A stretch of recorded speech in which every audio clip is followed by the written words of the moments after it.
Unfair eviction ഞാൻ ഉദ്ദേശിച്ചത് ഇപ്പൊ ഷോ മേക്കേഴ്സിന്റെ ഭാഗത്തുനിന്നുള്ളൊരു അൺഫെയർ അല്ല, അല്ലാണ്ട് അതായത് അവിടെ കഴിവുള്ളവർ പലരും നിൽക്കുമ്പോൾ വോട്ടിന്റെ രീതിയിൽ ബാലൻസ് ചെയ്യുന്നത് ഇവരുടെ പ്രശ്നം. അതാ ഞാൻ പറഞ്ഞത്. അതാണെങ്കിലും ഓക്കെ, അത് ചിലപ്പോ ഒക്കെ വിചാരിച്ചു കഴിഞ്ഞാൽ, പുറത്തുള്ള ആൾക്കാർക്ക് വിചാരിച്ചു കഴിഞ്ഞാൽ ചിലപ്പോൾ ഒരാൾക്ക് വോട്ട് കുറയ്ക്കാനും കയറ്റാനൊക്കെ പറ്റുമല്ലോ. അങ്ങനെ അത് കുറച്ചൊക്കെ അൺഫെയർ ഫീൽ ചെയ്തിട്ടുണ്ട്. അതെ, കാരണം ഇപ്പൊ എല്ലാരും പറയുന്നത് ഈ സാബുമാൻ, ലക്ഷ്മി, ഇവരൊന്നും പ്രത്യേകിച്ച് ലക്ഷ്മിയുടെ ഭാഗത്തൊന്നും ഇപ്പൊ അധികം കണ്ടന്റ്സ് ഇല്ല. സാബുമാൻ ആണെങ്കിലും പ്രത്യേകിച്ച് കണ്ടന്റ് ഇല്ല. ആളൊരു ആസ് എ ഹ്യൂമൻ ബീങ് നല്ല വ്യക്തിയായിരിക്കും, നിങ്ങൾ അടുത്തിടപെട്ടിട്ടുണ്ട്. But as a big boss gamer നോക്കുമ്പോഴത്തേക്ക് പ്രത്യേകിച്ച് കണ്ടന്റ് ഇല്ല. അതിലും കണ്ടന്റ് തരുന്നവരൊക്കെ പക്ഷെ ഇപ്പൊ പുറത്തായി. അപ്പോൾ അവരൊക്കെ എങ്ങനെ നിൽക്കുന്നു എന്നുള്ളൊരു കാര്യം എപ്പോഴെങ്കിലും ചിന്തിച്ചിട്ടുണ്ടോ? ഞാൻ നേരത്തെ പറഞ്ഞില്ല, വോട്ട് കൊണ്ടാണല്ലോ, വോട്ട് കൊണ്ടായിരിക്കും നിൽക്കുന്നത്. ചിലപ്പോൾ അവർ ചെയ്യുന്നത് ജനങ്ങൾക്ക് ഇഷ്ടപ്പെടുന്നുണ്ടായിരിക്കാം, അതുകൊണ്ടായിരിക്കാം അവർക്ക് വോട്ട് കൊടുത്ത് അവരെ നിർത്തിയിരിക്കുന്നത്. അവരെ ഒന്നും സാബുമോന്റെ ഗെയിം ആയിരിക്കും ചിലപ്പോൾ, പറയാൻ പറ്റില്ല. ലാസ്റ്റ് വീക്ക് ആയിരിക്കും സാബുമോന്റെ മൊത്തം മാറ്റാൻ പോകുന്നത്, നമുക്ക് പറയാൻ പറ്റില്ല. ഓരോ ദിവസവും കഴിയുന്തോറും ആണല്ലോ ഓരോരുത്തർക്കും മാറ്റങ്ങൾ ഉണ്ടായിക്കൊണ്ടിരിക്കുന്നത് അവന്റെ അകത്ത്.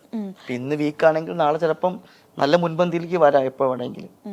എങ്ങനെയാണ് ഇപ്പൊ എല്ലാവർക്കും ഡൗട്ട് ഉണ്ട് Sabumon as A person, doubt എന്നല്ല എല്ലാവർക്കും പറയുന്നത് ആള് നല്ലൊരു ഹ്യൂമൻ ബീങ് ആണെന്ന് ഫീൽ ചെയ്യുന്നു. എങ്ങനെയാണ് ആള് ഇത്രയും ദിവസം നിന്നിട്ടുള്ളൊരു വ്യക്തിയല്ലേ, അപ്പൊ എങ്ങനെയാണ് ആസ് എ പേഴ്സൺ ആളെങ്ങനെയാണ്? ഇല്ല, സാബുമായിട്ട് അങ്ങനെ ഒരുപാട് അടുക്കാൻ പറ്റിയിട്ടില്ല. ഞാനൊരു അവര് വന്നു ഒരു 2 വീക്ക് എന്താ ഉണ്ടായിരുന്നുള്ളൂ. സാബുമായിട്ട് അങ്ങനെ ഒരുപാട് അറ്റാച്ച്മെന്റ് എനിക്കില്ല. ഇല്ല. ബിഗ് ബോസിൽ അതെ, ബിഗ് ബോസിൽ ഒരു ഫേവറേറ്റ് കണ്ടസ്റ്റന്റ് ഉണ്ടോ ചേട്ടന്? ഉണ്ട്, പിന്നെ ആരായിരിക്കും? അക്ബർ. അതെ, യെസ്, നിങ്ങളുടെ ഒരു ഫ്രണ്ട്ഷിപ്പ്. അക്ബറിന്റെ മാത്രമല്ല, ആര്യൻ, ജിസേൽ ഉണ്ടായിരുന്നു, ജിസേൽ ഇപ്പൊ ഇറങ്ങി. അങ്ങനെ കുറച്ച് വ്യക്തികളോട് നമുക്കൊരു പ്രത്യേക ഇഷ്ടവും സ്നേഹവും ഉണ്ട്. എന്ന് കരുതി എല്ലാവരോടും ഇഷ്ടമല്ലെന്നല്ല, എല്ലാവരും ഇഷ്ടമാണ്. പക്ഷെ കുറച്ചൊരു സ്നേഹം കൂടുതലുണ്ട് എൻ്റെ അകത്ത് നിന്നപ്പോൾ ഉണ്ടായ ഒരു ബന്ധത്തിന്റെ പുറത്ത് വെച്ചിട്ട് അതുണ്ട്.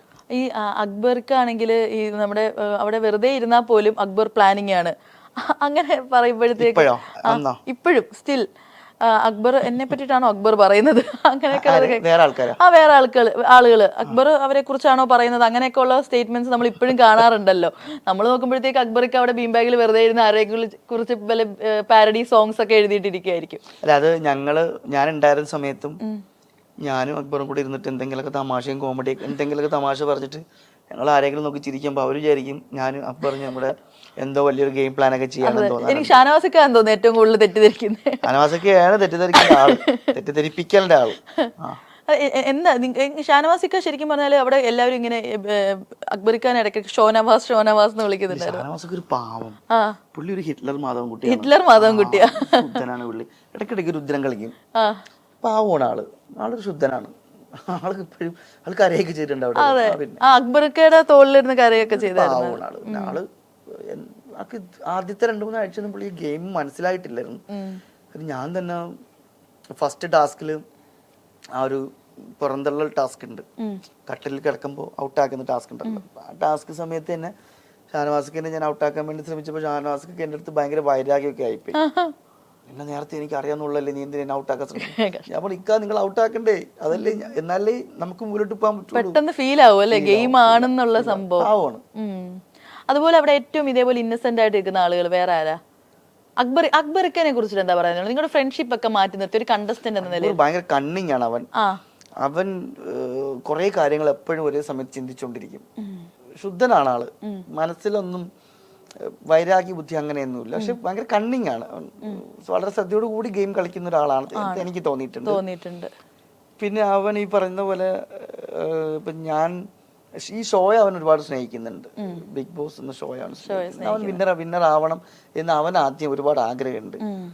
പിന്നെ എൻ്റെ സുഹൃത്ത് എന്ന നിലയ്ക്ക് ഞങ്ങൾ തമ്മിൽ എപ്പോഴും സംസാരിക്കുമ്പോഴെല്ലാം അവിടെ വന്നിട്ട് ഫ്രണ്ട്സ് ആയ ആളുകളാണ്. അതെ, ഒരു കരിയറിന്റെ ഗ്രോത്തിനെ കുറിച്ചും ഇനി മുമ്പിലോട്ടുള്ള ലൈഫിൽ ബിഗ് ബോസ് കൊണ്ട് നമുക്ക് എന്തൊക്കെ നല്ല കാര്യങ്ങൾ ചെയ്യണം എന്തൊക്കെയാണ് അവൻ എപ്പോഴും ചിന്തിക്കുകയും സംസാരിക്കുകയും ഞാനുമായിട്ട് കമ്മ്യൂണിക്കേറ്റ് ചെയ്തിട്ടുള്ളത്. അപ്പം അവനൊരു പാവമാണ്. ഈ കഴുകൻ ഇവര് തന്നെ ഉണ്ട്. കഴുകൻ എന്ന് പറയാൻ കാര്യം എന്ന് വെച്ച് കഴിഞ്ഞാൽ ഇത് തന്നെയാണ്. അവൻ വളരെ ക്ലിയർ ആയിട്ട് കാര്യങ്ങൾ ഒബ്സർവ് ചെയ്ത് പറയുന്ന ഒരാളാണ്. അവന്റെ ഭാഗത്ത് എന്തെങ്കിലും വീഴ്ച വന്നിട്ടുണ്ടെങ്കിൽ കൂടി അവൻ എപ്പോഴും പലപ്പോഴും ഞാനിവിടെ ഡിസ്കസ് ചെയ്തിട്ടുണ്ട്. എടാ ഞാൻ ഇങ്ങനെ പറഞ്ഞത് ശരിയായോ, നിനക്ക് എന്താ തോന്നണേ, പേഴ്സണലി നിനക്കത് വർക്കായോ, അത് തെറ്റാണോ എന്ന് ഞാൻ പറഞ്ഞിട്ടുണ്ട്. എടാ തെറ്റാണ്. എന്നാൽ രേണു ചേച്ചിയോടുള്ള വിഷയമൊക്കെ ഞാൻ പറഞ്ഞിട്ടുണ്ട്, എടാ തെറ്റാണ്. പക്ഷെ പിന്നീട് അവർ നല്ല ഫ്രണ്ട്സ് ആയില്ലേ? ഞാൻ പറഞ്ഞു, എടാ അത് ഭയങ്കര കയ്യിൽ നിന്ന് പോയി, നീ എങ്ങനെയെങ്കിലും അത് വിഷയം സോൾവ് ചെയ്യണം. അപ്പൊ തന്നെ ലാലേട്ടൻ വിളിച്ചു പറഞ്ഞു, ഒരാഴ്ച സമയം തരാം, ഈ സമയത്തിനുള്ളിൽ നീ രേണു ചേച്ചി സോപ്പിടണം. അപ്പൊ നമ്മൾ പറഞ്ഞു, എടാ നീ പാട്ടുപാട്, പറയുന്നടാ പാട്ടുപാട്, ചേച്ചി കോമഡി അടിക്കുക, തമാശ പറയുക, ചേച്ചി എങ്ങനെ സന്തോഷിപ്പിക്കാൻ പറ്റും അതൊക്കെ ചെയ്യും. അപ്പൊ അതൊക്കെ അവൻ ചെയ്യും. മനസ്സിൽ ഭയങ്കര വൈരാഗ്യ ബുദ്ധിയൊക്കെ ഉള്ള ആളാണെങ്കിൽ അങ്ങനെ ചെയ്യാൻ പറ്റില്ല. ശുദ്ധരാണ്. അനുമോളെ എല്ലാവരും പറയുന്നത്, പുറത്ത് കുറെ എല്ലാവരും പറയുന്നത് അനുമോൾ അങ്ങനെ തന്നെയാണ്, ഭയങ്കരമായിട്ട് സെൻസിറ്റീവ് ആയിട്ടുള്ള ഒരാളാണ്. നിങ്ങൾ തമ്മിൽ ഭയങ്കര അടി ഉണ്ടാവുന്നതും കാണാം. രാത്രി ആകുമ്പോഴത്തേക്ക് അനുമോൾ കാല് തൊട്ട് കെട്ടിപ്പിടിക്കുന്ന കാണാം, ഒരു ചേട്ടനെ പോലെ നിൽക്കുന്നത് കാണാം. അനു പാവമാണ്. പാവം എന്ന് പറയാൻ കാരണം വെച്ചാൽ എനിക്ക് അനുവിൻ്റെ അടുത്ത് യാതൊരു തരത്തിലുള്ള ഒരു ദേഷ്യവും ഇല്ല. ആ സമയത്ത് ഷോയിൽ ഉണ്ടായിരുന്ന സമയത്ത് കാണിക്കുന്ന കാര്യങ്ങളെ കാണുമ്പം ഉണ്ടാവുന്ന ഒരു എതിർപ്പുകളും അതൊക്കെ ഒരു ഫണ്ണായിട്ട് മാത്രമേ ഞാൻ എടുത്തിട്ടുള്ളൂ ഇത്രയും ദിവസം എടുത്തിട്ടുള്ളൂ. സത്യമായിട്ടും ഞങ്ങൾ ആ ജയിൽ ടാസ്കിലൊക്കെ ഞാനും അവനും ഭയങ്കര ഭംഗിയായിട്ടാണ് ടാസ്കിന് മുമ്പിലോട്ട് കൊണ്ടുപോയി. പക്ഷെ അനുവിൻ്റെ അടുത്ത് എപ്പോഴും ഞാൻ പറയുന്ന കാര്യം ഇത്രേ ഉള്ളായിരുന്നുള്ളൂ, അനു നമുക്ക് ചുറ്റും കുറെ അധികം ക്യാമറകളുണ്ട്, മൈക്കുകളുണ്ട്, എപ്പോഴും നമ്മളത് മറന്നു പോയേക്കാം, പലപ്പോഴും മറന്നു പോയേക്കാം, ഞാൻ ഉൾപ്പെടെ. പക്ഷെ നീ പറയുന്ന കാര്യങ്ങൾ സൂക്ഷിച്ചു പറയണം. നീ കിണറ്റിൻകരയിൽ ഇരുന്നിട്ട് ഗോസിപ്പ് പറയാൻ വന്ന ഒരാളല്ല, നീ ഇത്രയും വലിയൊരു ഷോയിൽ വന്ന ഒരാളാണ്. അപ്പൊ നീ പറയേണ്ട കാര്യങ്ങൾ വളരെ ക്ലിയർ ആയിട്ട് പറയണം. പക്ഷെ അത് പറയുന്നതിൽ എന്തെങ്കിലും അതൊക്കെ സത്യം ഉണ്ടോ എന്ന് വെറുതെ അങ്ങ് പറയാൻ പാടില്ലല്ലോ. ഇപ്പൊ തന്നെ നമ്മൾ ഇന്റർവ്യൂ എടുക്കാൻ വന്ന ആള് ലേറ്റായി. ഇപ്പം ലേറ്റ് ആവാൻ പല കാരണങ്ങളുണ്ടാവും, ബ്ലോക്ക് ഉണ്ടാവും, ചിലപ്പോൾ വരുന്ന വഴിക്ക് എന്തെങ്കിലും സംഭവിച്ചേക്കാം. പക്ഷെ ഇവിടെ ഇരുന്നിട്ട് ഞങ്ങൾ ഇത്രയും പേര് ഇരുന്നിട്ട് പറയണം, ക്യാമറ ഓൺ ആക്കി വെച്ചിട്ട് പറയണം, പുള്ളിക്ക് മനഃപൂർവ്വം ലേറ്റായി വരുക ഈ ഇന്റർവ്യൂ കൊളാക്കാനായിട്ട്. ഇത് പറഞ്ഞു എന്ന് വിചാരിച്ചു, ശരിക്കും നടന്ന എന്തായിരിക്കും? പക്ഷെ ഇത് എയറിൽ പോയില്ലേ, ഈ എയറിൽ പോകുമ്പോ ആൾക്കാർക്ക് എങ്ങനെ വേണോ മാനിപ്പുലേറ്റ് ചെയ്തെടുക്കാം. അതുകൊണ്ട് ഞാൻ പറഞ്ഞിട്ടുണ്ട്, നീ പറയുന്ന കാര്യങ്ങൾ ജെന്യുവിൻ ആണെങ്കിൽ മാത്രമേ പറയാവുള്ളൂ. അതിനോട് മാത്രമേ ഉള്ളൂ എനിക്ക് അനുവിന്റെ സൈഡിൽ നിന്ന് ഒരു എതിർപ്പുണ്ടായി. എനിക്ക് അനുവിന്റെ എതിർപ്പ് എങ്ങനെ എവിടെ എന്ത് പറയണമെന്ന് അങ്ങ് കിടന്ന് പറയും. അനുവിന്റെ ഗെയിമില് കുറച്ചെങ്കിലും ഗെയിം സ്പോയിൽ ചെയ്തത് പ്ലാച്ചിയാണോ? ഇല്ല, അത് ഞങ്ങളൊക്കെ ഞാൻ അതിന്റെ അടുത്ത് ദൂരെ മതിലിനപ്പുറത്ത് എറിയാന്ന് വിചാരിച്ചതാ. ജയിലിൽ നിന്ന് എടുത്ത് ഒറ്റ കൊടുത്തില്ലേ? അതൊക്കെ കൊടുത്തു ഞാൻ പിന്നെ ആദ്യം ഇത് മറ്റേ കയറിൽ കെട്ടി തൂക്കിയിട്ട് കഴുത്തിൽ കെട്ടാൻ നോക്കിയത്. പിന്നെ ഞാൻ വിചാരിച്ചു ഒന്നാമതേ ഞാൻ പ്രശ്നക്കാരനാണ്, പിള്ളേരൊക്കെ 2 ദിവസം കൂടി ചിത്രീകരിച്ചു. അപ്പൊ ഞാൻ ഇനി കഴുത്തിനും കൂടെ കെട്ടി തൂക്കിയിട്ട് കഴിഞ്ഞാൽ വേണ്ട, ഒരു പാവയെ കൊന്ന എന്നൊക്കെ പറഞ്ഞു വരും. അതുകൊണ്ട് ഞാൻ കാല് കെട്ടി തൂക്കിയിട്ടു.